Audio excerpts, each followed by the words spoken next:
প্রশ্নের বিষয়।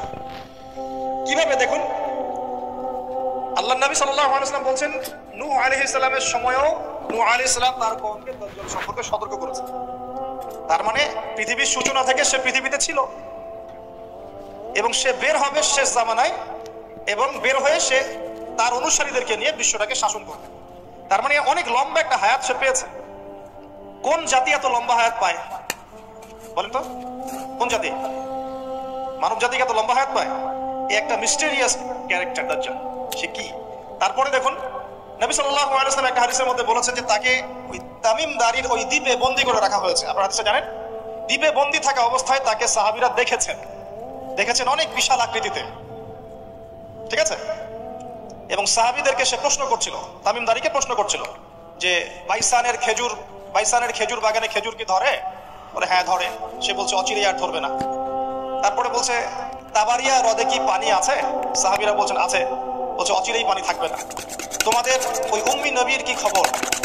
সাহাবীরা বলছেন যে তিনি মক্কা থেকে মদিনায় হিজরত করে এসেছেন, বদরের যুদ্ধ হয়েছে, বালতির মতো তার অবস্থা, একবার এদিকে পাল্লা ভারী হয়, একবার এদিকে পাল্লা ভারী। মানে বদরে জিতেছেন, উহুদে বিপর্যস্ত হয়েছেন। তখন এই ব্যক্তি বলছে যে তোমাদের জন্য উত্তম হবে ওই ব্যক্তির অনুসরণ করা। দাজ্জাল এই কথা বলছে, তোমাদের জন্য উত্তম হবে ওই উম্মি নবীর অনুসরণ করা। তো সাহাবীরা জিজ্ঞাসা করছেন আপনি কে? তো সে বলছে যে আমি হচ্ছি দাজ্জাল, আমাকে অচিরেই এখান থেকে মুক্ত হওয়ার অনুমতি দেওয়া হবে, তখন আমি এই পৃথিবীটাকে শাসন করব। তো এখানে সাহাবীরা দেখে আসছেন, যারা দেখে আসছেন তারা পরে ইসলাম কবুল করেছেন। তখন তারা মুসলিম ছিলেন না, খ্রিস্টান ছিলেন। কথা বুঝতে পারছেন? আর এখানে আমরা তাকে একটা বিশাল দেহি দেখলাম, শিকল দিয়ে বন্দী। আবার নবী সাল্লাল্লাহু আলাইহি ওয়াসাল্লাম একদিন মদিনার মধ্যে উমর রাদিয়াল্লাহু আনহুকে নিয়ে হাঁটছেন, সহিহ মুসলিমে আছে। খবর পাওয়া গেল যে মদিনায় একটা যুবক ছেলে আছে, ইহুদি মায়ের সন্তান, একটা যুবক ছেলে যার চুলগুলা কোকড়ানো, চোখটা একটু ফোলা, যার আলামতগুলো দাজ্জালের সাথে মিলে যাচ্ছে। তখন নবী সাল্লাল্লাহু আলাইহি ওয়াসাল্লাম ওমর ইবনুল খাত্তাবকে নিয়ে ওদের বাসায় গেলেন। দেখলেন খেজুর বাগানে সে বসে আছে, মনোযোগ দিন। এবার নবীজি গিয়ে বললেন যে তুমি কি দেখো? সেই ছেলেটা বলছে আমি আরশ দেখি। আরশ বোঝেন?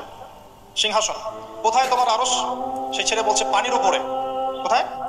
পানির উপরে। নবীজি বলছেন তুমি তো তাহলে শয়তানকে দেখো। নবীজি বলছেন তুমি কি বিশ্বাস করো যে আমি শেষ নবী? সেই ছেলে বলছে আপনি কি বিশ্বাস করেন যে আমি নবী? কি বুঝতে পারছেন কথা আমার? নবীজি বলছেন তুমি কি বিশ্বাস করো যে আমি শেষ নবী? সেই ছেলে বলছে আপনি কি বিশ্বাস করেন যে আমি নবী? ওমর রাদিয়াল্লাহু আনহু তরওয়ালের খাপ খোলা সারা। তিনি বললেন যে ইয়া রাসূলুল্লাহ অনুমতি দেন, এর গর্দানটাকে নামাই দিই, বেয়াদব, আপনার সাথে বেয়াদবি করছে। তখন নবী সাল্লাল্লাহু আলাইহি ওয়াসাল্লাম বললেন দাআহু ইয়া ওমর, তাকে ছেড়ে দাও। যদি সে সত্যিকার অর্থেই দাজ্জাল হয়ে থাকে, তুমি ওমর তাকে হত্যা করতে পারবে না। কেন হত্যা করতে পারবেন না? কারণ দাজ্জালের নিহত হওয়া লেখা আছে ঈসা আলাইহিস সালামের হাতে। কার হাতে? ঈসা আলাইহিস সালাম যখন আসবেন, এই প্যালেস্টাইনের বাবে লুদ নামক জায়গায় দাজ্জালকে মারা হবে। ঠিক আছে কথা? তাহলে ওমর তুমি তাকে হত্যা করতে পারবে না। আর যদি সে দাজ্জাল না হয়ে থাকে, নিরপরাধ মানুষকে হত্যা করে কোনো লাভ নেই। এখানে চান্স নেওয়া হলো 50-50। এক হাদিস আপনি দেখছেন, নবীজি বলছেন নূহ আলাইহিস সালাম তার কওমকে দাজ্জাল সম্পর্কে সতর্ক করেছেন। এক হাদিসে নবীজি বলছেন সে বের হলে 40 দিন বিশ্ব শাসন করবে। প্রথম দিন 1 বছর, দ্বিতীয় দিন 1 মাস, তৃতীয় দিন 1 সপ্তাহ, বাকি দিন আমাদের মতো। আরেক হাদিসে নবীজি বলছেন তামিম দারি দেখে এসেছে তাকে কোথায়? দ্বীপে বন্দী অবস্থায়, সে ছাড়া পাবে অচিরেই। আবার এখানে নবী সাল্লাল্লাহু আলাইহি ওয়াসাল্লাম মদিনাতেই একটা যুবক ছেলেকে দাজ্জাল মনে করে ইনভেস্টিগেট করলেন। আপনার কাছে কি সাবজেক্টটা সহজ মনে হচ্ছে না কঠিন? খুব সহজ কি না কঠিন? চিন্তা করতে হবে।